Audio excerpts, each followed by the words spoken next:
Good afternoon, everyone, and welcome. I'm Shina, and I'm going to be your host for today's webinar. We're very excited to kick off MARKETECH APAC's What's Next 2023 series. It's a 4-month-long festival of knowledge-sharing activities where we gather top marketing leaders in the industry to share their insights and predictions on the latest marketing trends. So first up is today's webinar, What's Next 2023 Events in Asia Pacific. So the pandemic pulled the rug under us, halting physical events and shifting audiences to the virtual setting. Now that we're mostly back on track, we have rediscovered the opportunities not just for physical and virtual events, but also for the hybrid format. Events are no longer just one and done marketing strategies. We are now in the age of fast evolving event technology and innovative brands leveraging events to create brand communities. So, how do event led brand communities educate, engage, and influence their consumers? So, today, together with industry leaders, we will shed light on the winning formula to future proof your event strategies and engage event led communities. All right, let's get started. It is now time for our panel discussion. And let me introduce to you Sophie Ahmed, the Senior Vice President of Market Strategy at Hubilo, to moderate this discussion. Hi, Sophie. Hi, Shneya. Thank you so much for the lovely introduction. I'm delighted to be here today to moderate this panel and to be alongside, and I would say sharing the floor, but sharing the screen with some, top-notch leaders from some amazing companies today. I'd like to kick off by introducing the panelists. I will start with introducing Amit Wadhwa, who is the CEO of Dentsu Creative India. So welcome, Amit. Thank you, Sophie. Now also Milka Javier, who's the head of marketing at Generali Philippines. Hello, everyone. Good afternoon from the Philippines. And then also Razlan Manjaji, who is the director of global events at the South China Morning Post, coming in today from Hong Kong. Hello, everyone. Hello from the land of dim sums.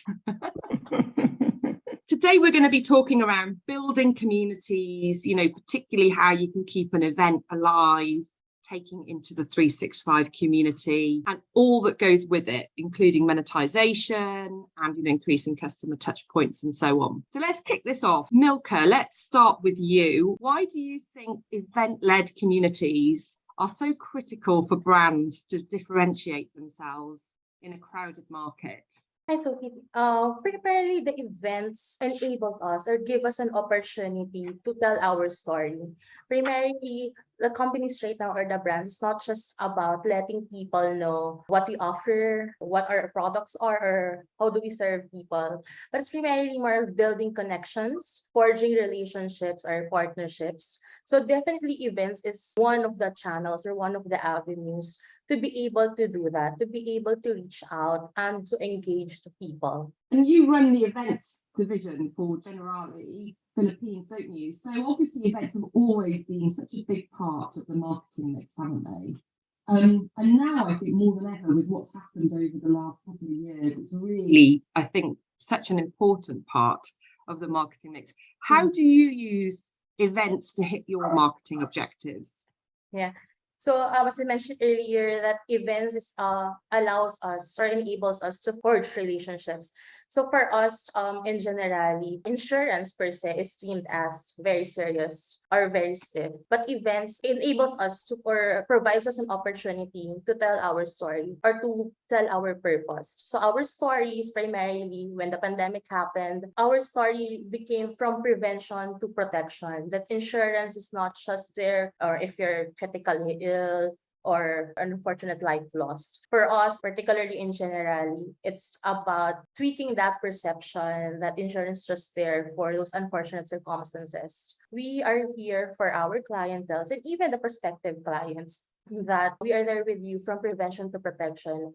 That through our events, we are able to transcend that purpose, to transcend that story. And with that, this creates opportunities for us to create leads, because people have become more aware about us, our brand, and probably what we do, but also what we want to come across with. And it also allows us or enables us to form this stronger relationship or stronger customer engagement within our existing clientele, because they know that we are with them, that we're not just there for them when they need us, but we are there even when they don't. Yeah, so really using events from a content perspective as well, and brand positioning and getting that messaging across. I mean, that's so important as well, which actually sort of leads us nicely onto Razlan. I mean, Razlan, obviously you work for a publication, you have millions of readers, and I always think, you know, publications were the original subscription model, you know, and events always go hand in hand with media, don't they? As the director of global events, how do you use events really to drive more engagement from your readers and your subscribers? Thanks for that. So for SCMP, events is used for many different purposes. We are one of the revenue pillar of the company, so it's a revenue generating function of the company, but it is also a platform for us to engage with our most loyal readers and most active readers. I mean, you come to think of it, media consumption, I mean, you can read it in print, you can read it online, you can see our news in Facebook and social media. But for you to be participating in an event, especially in an in-person event, those people are really invested in the story, in the journalism that you tell. So for us, those people who come to our event are really our people who are loyal to us. These are the brand ambassadors, and these are the people who you want to be part of your community of loyal supporters, and potentially will turn them into subscribers, turn them into advertisers and sponsors, etc. So for us, we see that as one of the magic of doing events. Really, you hardly there's any other media format can achieve the same goal. But if you want to think about first-party data, for example, through events, you get to know your readers much more. Which event did they go? How much did they spend looking at your content? Who did they talk to? Those data is actually gold mine for us. And we start to realize the power of events, virtual and in person, to collect this data. So for us, we use the events for that various purposes. So it does definitely bring you closer, doesn't it, to people, and it does bring the industry together. And I think nowadays, with the technology that's around that wasn't there a few years ago, you can really get the analytics and pull, can't you, the behaviours. And I think that's really interesting as you go on to build these greater relationships. And you know, Amit, from your point of view, I mean, you work with some of the biggest brands in the world, don't you, at Dentsu? I remember Dentsu when I worked at Cannes Lions, actually. I mean, having worked with all these big brands, in the last few years, have you seen a change in how some of these brands are using events as part of their marketing strategy? Yeah, Sophie, so yeah, great question. If you look at how events were earlier, events were a means of physically interacting with the target audience, actually making them experience the brand physically. And I think COVID has taught us that nothing can replace that. So I don't think that is going out anywhere. But what's interesting in the times that we are living in, events is not just about, of course, it is about physically interacting with the brand, physically interacting with the philosophy of the brand, physically living the brand there. But I think more importantly, the events actually live much beyond the physical event.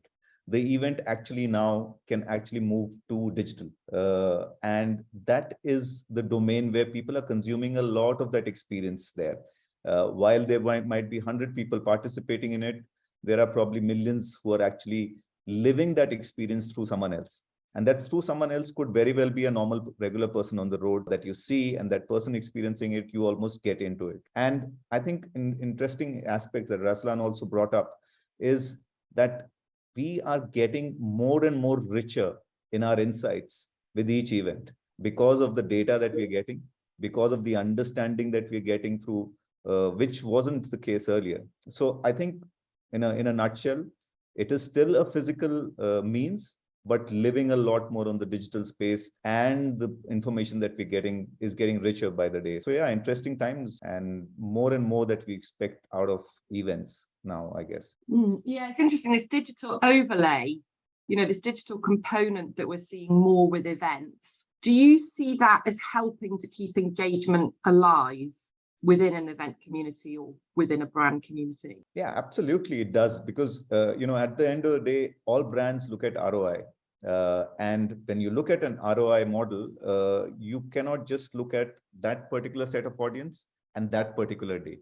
The moment you broad base the audience, the moment you you have the longevity of that event live through probably a few more weeks ahead, I think the ROI is that much more higher. That is where it makes a lot more sense. And we all keep talking about how digital is booming and how that is the new medium to be in. But it is not just about creating content for digital. You can actually do something on ground and then amplify it digitally. That I think is the interesting aspect of events. And whoever says that event is possibly not as important, I would say it's even more important now, given these realities of digital.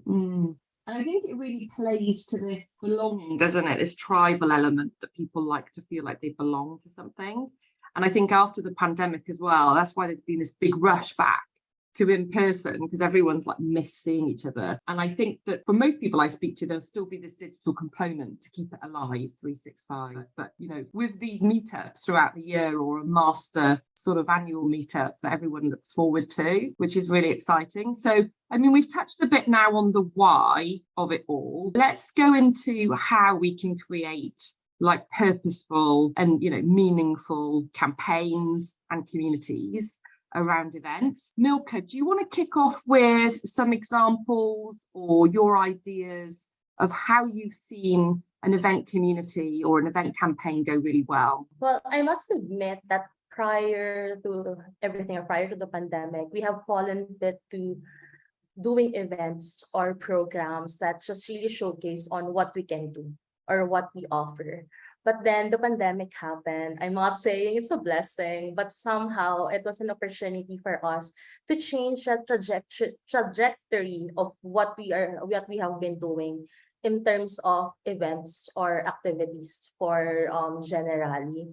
So during the pandemic, definitely there were no physical events. So it's primarily online based or no webinars. So we started off with webinars. It's really more, I've mentioned earlier, it's about telling a story, and our story is from prevention to protection, which is very, I suppose, timely and apt during the course of the pandemic. So that's our story. So then from that story, we built on the content. So what's our content? So at the end of the day, we're in insurance, we're catering to life and to health. And then our market, our primary market is the B2B market. So it's really more of employee benefits. So what can we possibly cater to our B2B clients that is in connection to what we are offering, but also very much relevant to what is happening already during that time or during the pandemic, even up until now. So those are the elements that we've built on when we did events. So we've built, we've created events particularly on COVID, particularly on updates about COVID, so that each and everyone would be updated, because there's just so many information out there. So we did an event that's primarily letting them know, okay, this is what COVID is all about, what we can do, and how can we protect ourselves, how they can protect their employees also with regards to COVID, and in the event that will be going back to the office. So there's also another session or another event that's particularly on navigating the new working environment, or what we call the new normal. So that's also one thing that we delved on when in terms of events. So just probably the bottom line is we endeavor in events that bring that brings on relevant content, that also highlights what is the pressing and timely need. And still going back to the story, I mean, I think I've been like a broken record here, but at the end of the day, that is something that we've learned when it comes to events. It's not just for the sake of having an event, but it's about having this story, having this relevancy and engaging content that we can provide to the people, not just to our clients, but in general, particularly because Filipinos are not really that aware in that sense about insurance. So it was a good opportunity for us to introduce also and to inform them about insurance per se. It's almost a bit like your brand purpose, isn't it? That you're actually creating good for the industry, that you're like sharing best practice. You're helping to shape the industry. So it's even more than just running an event, isn't it? Sounds like. Yes, that's correct. So when we were doing events, especially during the pandemic, it's not really just about us, actually. It's also about, not just about the insurance industry, but it's in general per se, because we wanted to provide information to each and everyone, because we're in the middle of a global crisis, a global health concern.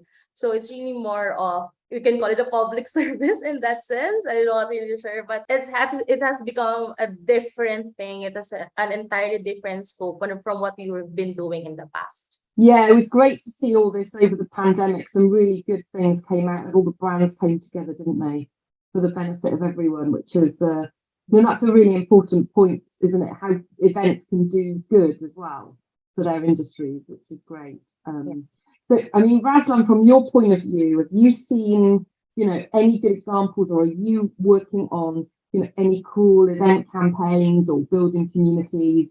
Over the past 3 years of the pandemic, we experimented with so many different virtual stuff. But you're right, nothing beats in-person events to build communities when you should get together for the same purpose. So one of the things that I'm very proud that I built during my time here in South China Morning Post is a school event. It sounds simple, but it actually means a lot to the parents in Hong Kong. So Hong Kong has, I stand corrected, but it has the highest density, highest number of international schools per square kilometer in anywhere in the world. In Hong Kong, we have about 200 international schools. That's crazy, the number of schools that's available here. So about 7 years ago, we started this event called International School Festival, connecting the principals of these schools with parents. And since then, it was tremendous. There were 7,000 people cramming into the ballroom. It was a nightmare, but it's also showed the power of connecting the right dots to be relevant to what they're looking for. The schools wanting to enroll students, and they want to talk to the parents, and the parents really love the opportunity to meet 50 to 60 principals under one roof. And from there, we realized that these parents actually stay with us. Like they really engage with us. We created Facebook groups as we call them, SCMP parents. We created newsletter. We engage them throughout time. And we know that for each parent coming through the cycle, there is a life cycle, usually about 4 years, from the point that they're pregnant to the point where the kids get into the school. That's when they actually rely on SCMP delivering information, and whether it's through virtual webinars or whether it's through the exhibition, the national school fairs. So that actually builds a lot of loyalty to SCMP.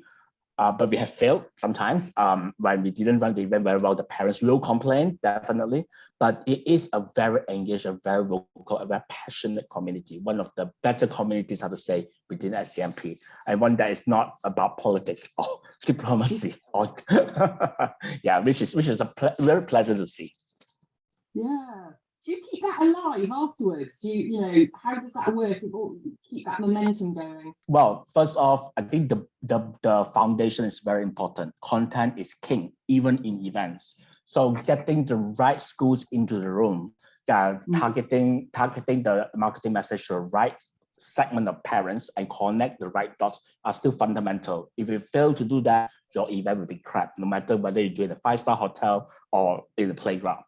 Well, once you got the foundation right, what we did is that we want to continue the momentum beyond the event.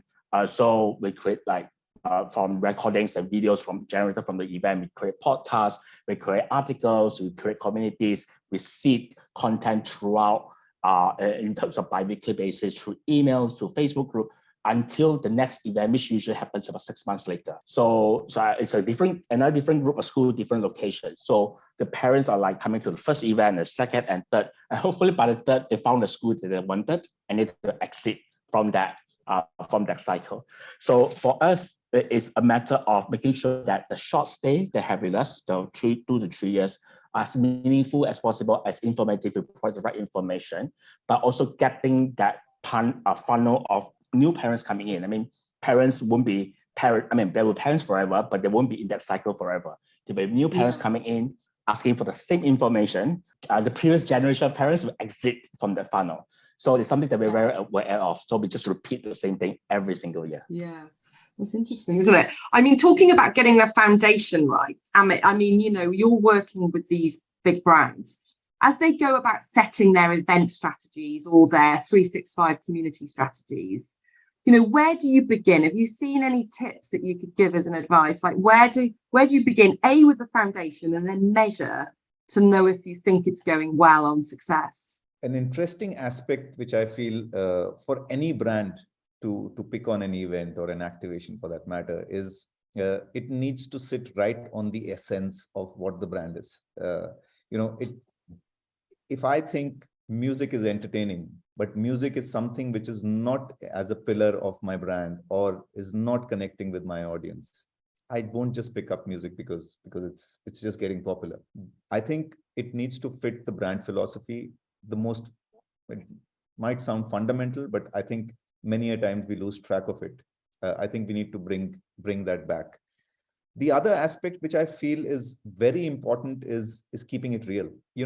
You can absolutely make it exciting, and if it's through a celebrity, through a performance, etc., but until I see myself in it and I see myself completely engrossed in it and I start living the brand, it's almost becomes a two-way communication there. And the moment it becomes a two-way communication, I think we've hit the bullseye. So, for example, I'll tell you, there is this example of Nike doing an event in the US, which is called 7 On. Now, Nike is all about performance, and performance automatically it relates to athletes.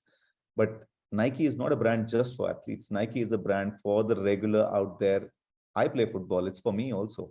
So they do an event called 7 On, which is actually a university college students football tournament, 7-a-side, played between universities in a ground in the Nike headquarters. And what happens is this tournament is broadcast live on ESPN. Imagine the high those kids would go through when they see themselves actually on television, playing the sport they all love. And then thousands and millions of the people watching them and saying, oh, this is a real guy actually playing the sport there. I think the more real it gets, the more engrossing it is, the more you're living it. And I think that for me is a big high. And lastly, I think we've spoken about it in bits and pieces, but it needs to live longer. It needs to live beyond just the event. And I think that's key and critical there. Have you seen any examples where someone's done that well, where they've taken an event and then they've kept it alive longer? Yeah, so there is an local event in India called Devil's Circuit, and it started with a brand called Maruti Suzuki Swift sponsoring it. The whole philosophy was be limitless. Now, when you say be limitless, I think you automatically again, think of all the athletes and all, but this was targeted towards the regular office goers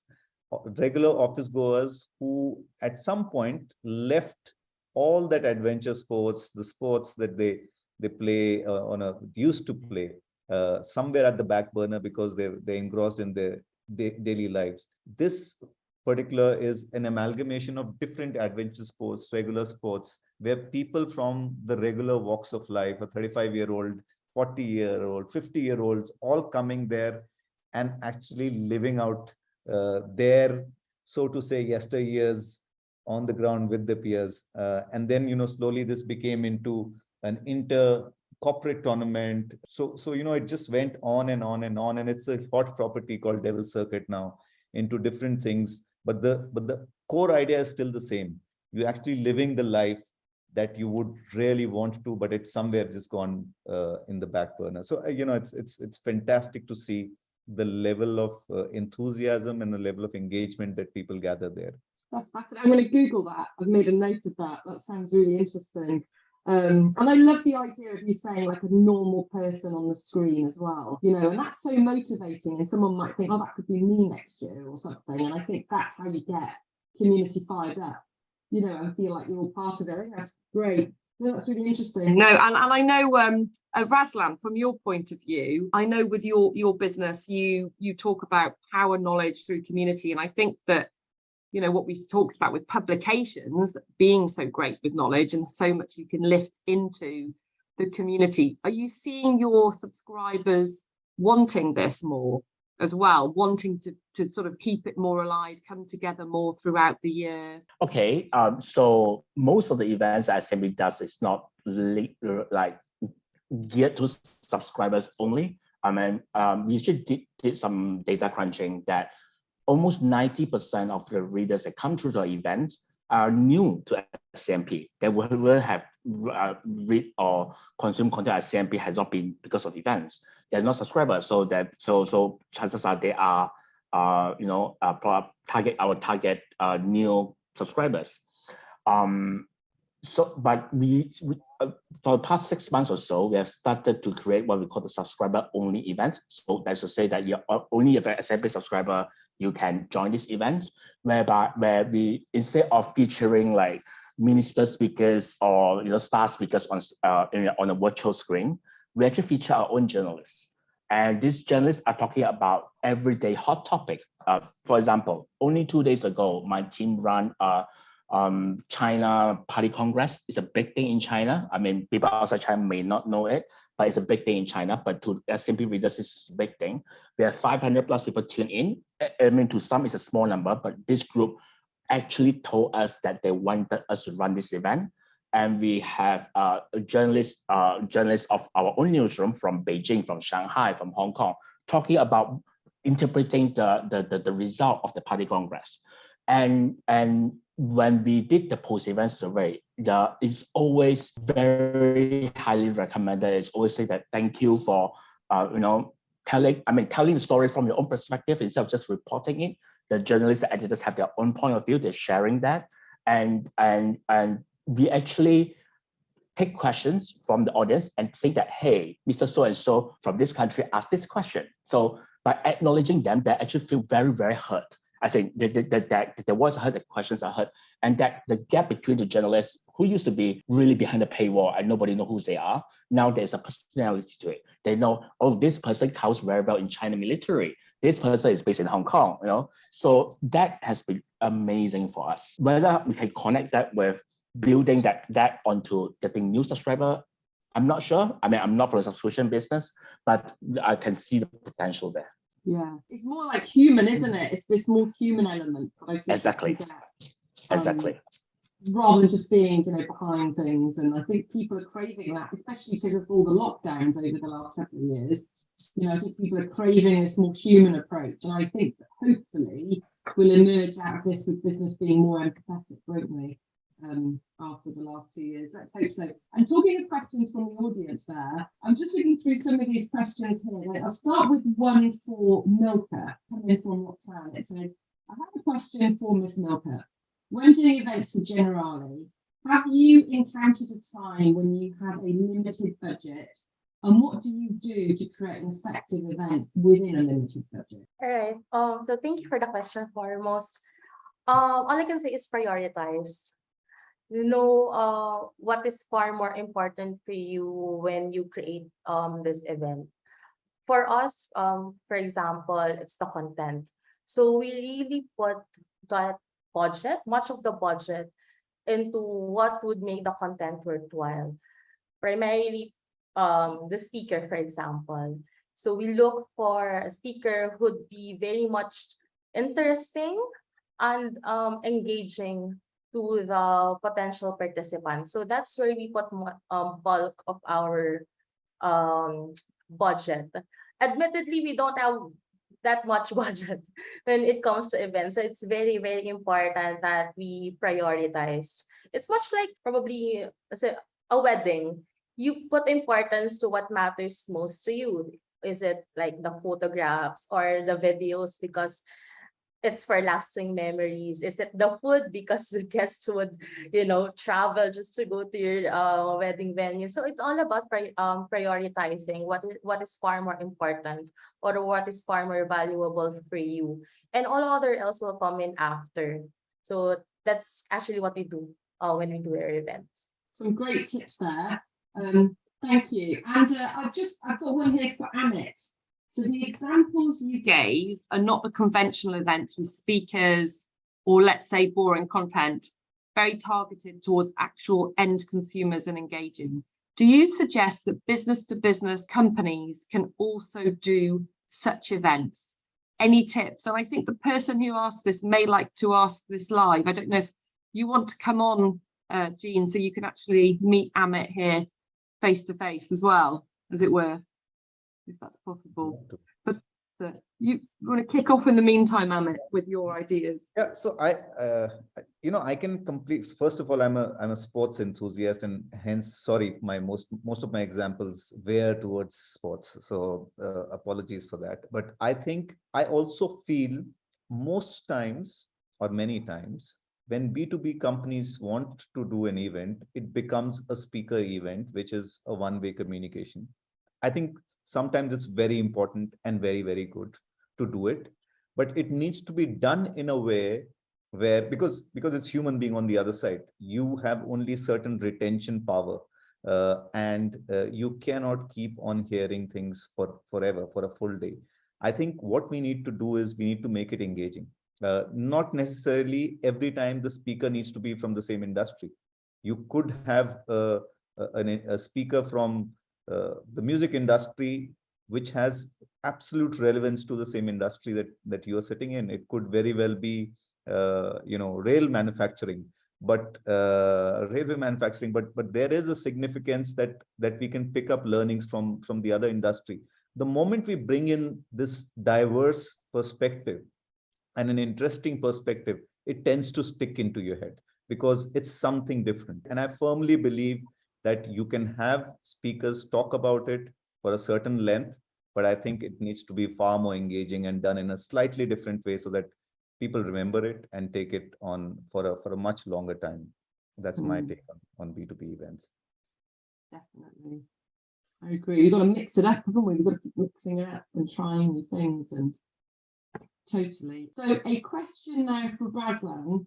How does your organisation learn from the analytics and engagement in an event to improve the next event? And as a side note, this person, Jitosh, I think it is, loves your social media content. I'm not sure whether he loved my own social media content or SCMP events, but so in the past, some of us will be guilty of this. In the past, when we do events, we don't even do post-event surveys. We don't really look at analytics. Once it's done, it's done. Let's move on to the next thing. But we realize there's a missed opportunity. And now that we're doing lesser events because of in-person, the pivot back to in-person and hybrid, we start to be very disciplined in collecting data and looking at data and collecting feedback. In fact, I would say that put lesser importance to the data you collect of engagement points during the event, but look at the people who tell you in the post-event survey what they think of the event. A clear indicator are like NPS score. We use NPS as our quality kind of a measurement. And we ask them everything from selection of speakers, duration of sessions, number of sessions, the event website, venue, and all that. And we actually see very clear success factor of the event based on the NPS score, and some places that we really have to do much better. For example, recently we got a -45. NPS is terrible for networking opportunities at the event. And that event, I totally admitted it sucks. There's no time for networking. Coffee break was cut off because everybody's overrunning. So, but your audience will tell you, if they love your brand enough, they will tell you what they value and what they hate. We also ask them about what you want to hear about next. Granted, you get a whole array of answers, whether it makes sense or not, but you start to see groups of answers, similar answers that make sense and inform the planning of your next event. They probably will ask you that stop using that venue, go to another venue, that kind of suggestions. Those are the things that you should pay attention to, because people who respond to a survey are the people who care about your brands, who care about your event, and they are the one who matters, really.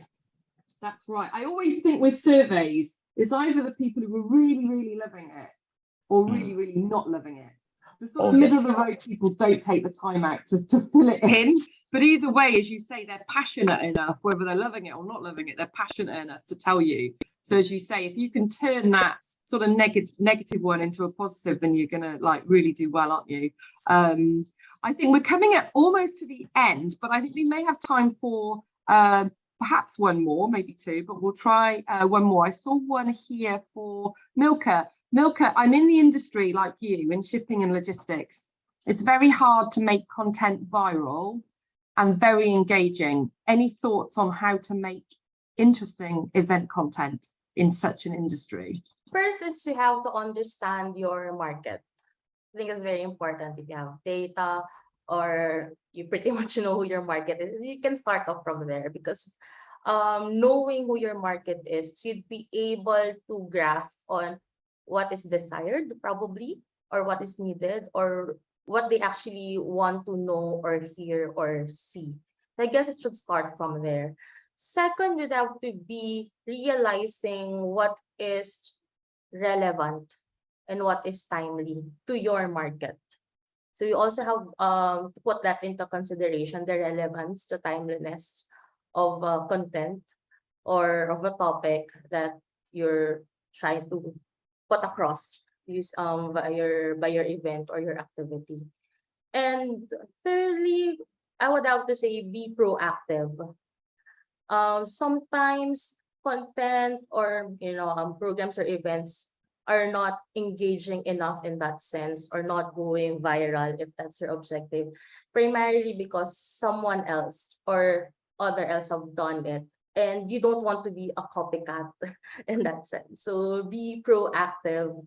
So those are the three things that I could say with or I could provide as a tip to the one who sent in the question. So understand your market, provide the relevant and timely content, and be proactive. Some good tips there. I know we're sort of wrapping this up now. I can see Shana coming back on, but I just want to say, even though I think all three of you are running slightly different types of events or for different needs, some really strong themes coming out, this human side of it, keep it alive, keep it engaging, using events for brand purpose, for the greater good as well, not just for commercial reasons, which I think is really powerful. And also being able to tell a story, and this use of content. So I think there's some really good takeaways there. So, no, thank you so much. That was really interesting. Thank you. Yeah. Thank you so much to our panelists, Amit, Milka, and also Razan, and of course our moderator Sophie. We've learned so much, and what a diverse conversation, just having these insights coming from top brands from different industries. So we may have started the event with the notion that events are only brand building strategies, but our speakers' insights have actually given us the push to explore more opportunities and effectively use events for commercial success. So after today, we are all the more excited to see event planners and marketers build engaged and sustainable event-led communities.